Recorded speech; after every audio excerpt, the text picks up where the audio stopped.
Hey, long time no see. Sadly, I had an accident with my teeth yesterday, so that's why I'm sitting a bit back, and you will not see me smile. And yes, I'm having problems pronouncing certain words. Now, I am very excited about the product, despite I might look a bit not excited today. So, recently I've been testing different streamers. Now, at my place, I have the $100 USD Wiim Mini, I hope that's how you pronounce it, streamer. The $1,200 Munich M1 streamer with its $500 external power supply, the $3,500 Matrix X Saber 3 streamer, and finally today's star, which is the $6,000 Auralic Altair G2.1 streamer. Now, for those of you who just lost interest in today's video because of the $6,000 price tag, before you click on the goodbye button, I will still give you something to think about when shopping for a streamer. Although the focus of today's video is the Auralic streamer, I am still going to spend 2 minutes talking about this $99 Wiim mini streamer. Now, I know it makes no sense to compare a $99 streamer to a $6,000 streamer, and you are probably wondering if the Auralic will crush this Wiim streamer. Yes, the Auralic completely destroys the $99 streamer in terms of sound, but I was still blown away by this Wiim streamer. I'll explain later. So, back to the Auralic. Yes, the Altair G2.1 is definitely an expensive streamer. Is it worth eating only instant noodles for months to save up for it? Is the Altair G2.1 significantly better than the 3 other streamers I just mentioned? Now, when Auralic first reached out to me asking me to review their Altair G2.1, I was both curious and concerned. I was curious because, how good today's higher-end DAC sound. As I've said in my past videos, today's sub $1,000 DAC can rival yesterday's high-end DAC. The advancement in technology and the ability to mass produce in Asia has raised the bar significantly and has benefited all of us. Now, for this reason, I was concerned. What if the $6,000 Auralic streamer is not much better than today's sub $1,000 DAC, or if it's only just a bit better? Now, for those of you who don't follow me, I probably have gone through 20 plus DAC streamers recently, from budget to high-end, so I have an idea what I'm looking for in a high-end streamer. Well, the first 5 minutes after powering up the G2.1, I was relieved because I knew its performance is comparable to the similarly priced Lumen streamer, which I had for a while. I'm not saying that Altair is better, but I prefer the Altair because the top end is way smoother, so it is more to my taste. So my audio buddies, today we are going to talk about the Altair G2.1 streamer.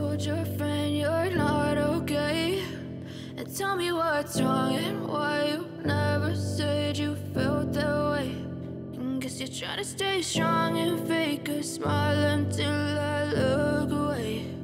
But I've known you too long, it hurts to watch your blue. The Auralic G2.1 is more than just a streamer with a DAC. It comes with a phono stage and has an RCA input. So if you have turntable, yeah, you can connect it to this Altair. Just like all modern DACs, it has all the connections you ever need. Now, I particularly like the ability to connect a USB CD-ROM and a USB drive to it. Now, usually I avoid spending time on specifications because, you can find all this info online. I would say this Altair does have many interesting features. For example, it uses Orfea Class A modules, which is perhaps why this unit, unlike many other DACs I've tried, doesn't need a preamp to sound really good. Now, regarding how it sounds, well, just like all modern DACs, transparent, detailed, fast, neutral, good soundstage, and good depth. Amazing instrument separation, and a clear sounding mid-range. So some of you might be thinking, big deal, this sounds pretty much like any affordable SMSL topping DAC from Asia, right? Let me get back to you later on when I touch on the positives.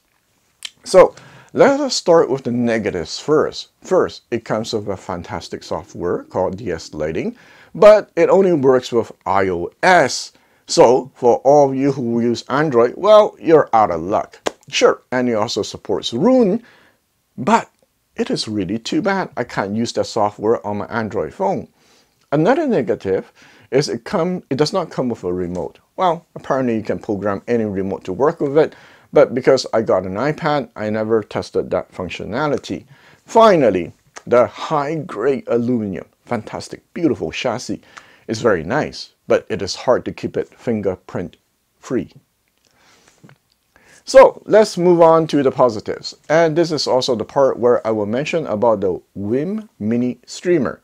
Now, when they first sent me the streamer, I told them I will not make a whole video on it, but I will mention it in a video if it is decent. Now, this unit surprised me more than the Auralic. You see, the Auralic is $6 grand. Come on, and I expect great things from it. It met my expectations and more. This Wiim Mini is like $100, and I had no expectations for it. Sure, the onboard DAC is meh. At best, I would say it is serviceable for background music. However, when I used the optical out and connected to my Moon DAC, it sounded really good. Let me repeat, it sounded really good. You see, I have budget streamers in the past, right? And I would send them back because even if I use those streamers as transport, there's that glare, and that bothered me. The Wiim had no glare, and most importantly, the software is pretty easy to use. This is gonna sound weird, but for me, when it comes to a streamer, the most important thing for me is actually the user experience. Sure, sound is important, but these days, not hard to get good sound. But you can have the best sound, but if your software crashes all the time, or you can't connect to it frequently, you would not want to use that streamer. So where the Wiim and the Auralic have in common is their user interface is pretty decent. The Auralic Lightning DS software is pretty okay. Sure, it took me maybe half an hour to click through and figure out everything. Yes, there is a learning curve, just like all software. For example, like after plugging in the USB key, I need to map to it instead of it showing up automatically.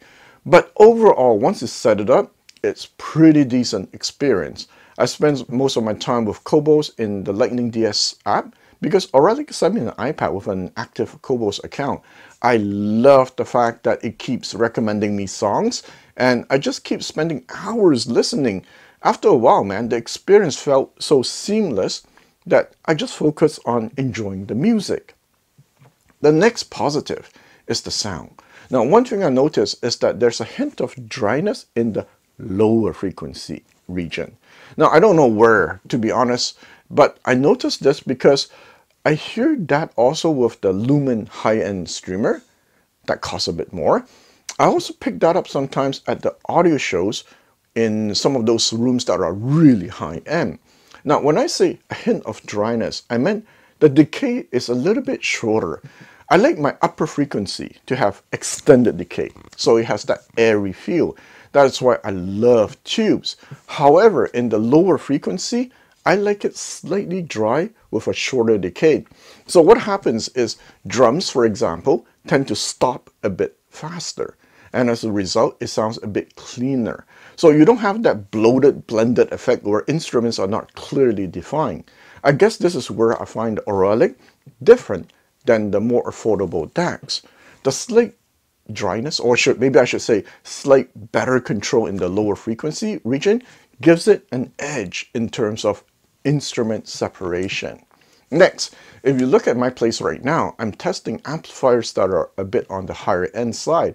I have the Cayin Soul 150, the Synthesis DC96 monoblock, I have the Mimas integrated amp, and this DIY high-end power amp. Now they range from $6 to $20. And one thing I always notice with high-end gear is there is this fluidity and sense of effortlessness to it.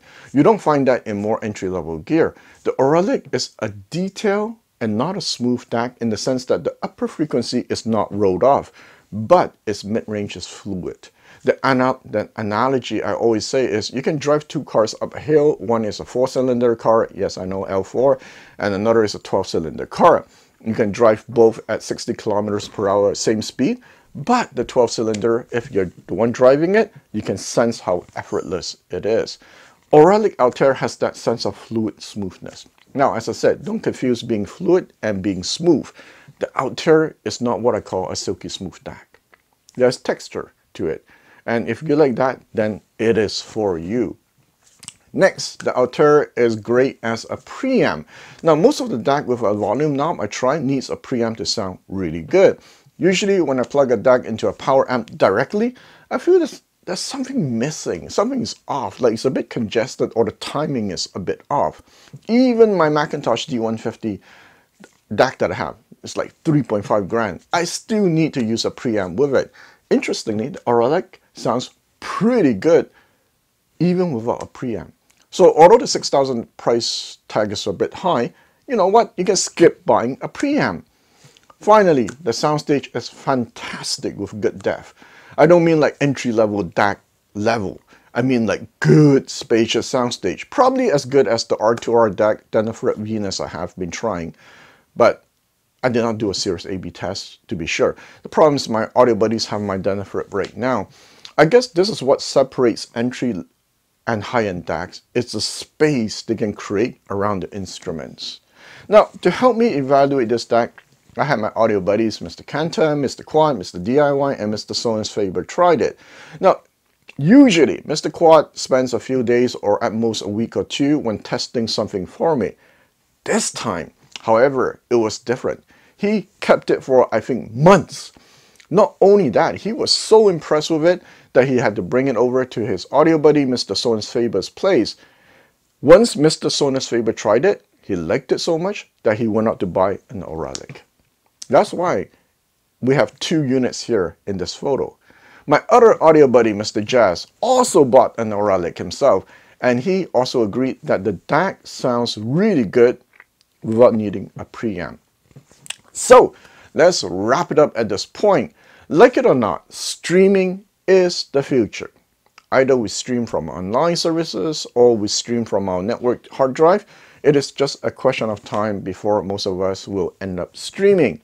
I got an email once from a subscriber asking me, why should he bother with streaming when the sound quality is not much better than CD?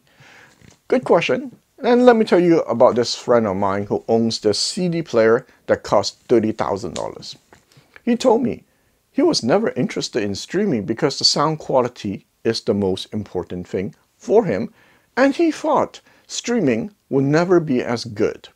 However, one day, for fun, he decided to give Roon a try, and he realized that sure, the sound quality might take a small insignificant hit, but the convenience more than made up for it.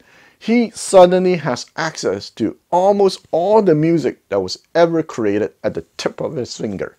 He has since then, well, recently then he converted to streaming. As my Borg audio buddy always says, resistance is futile.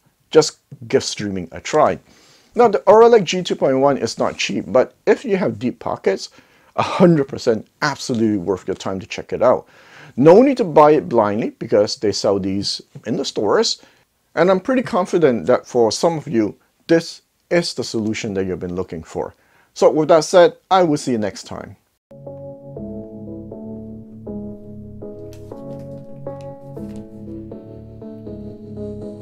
I never think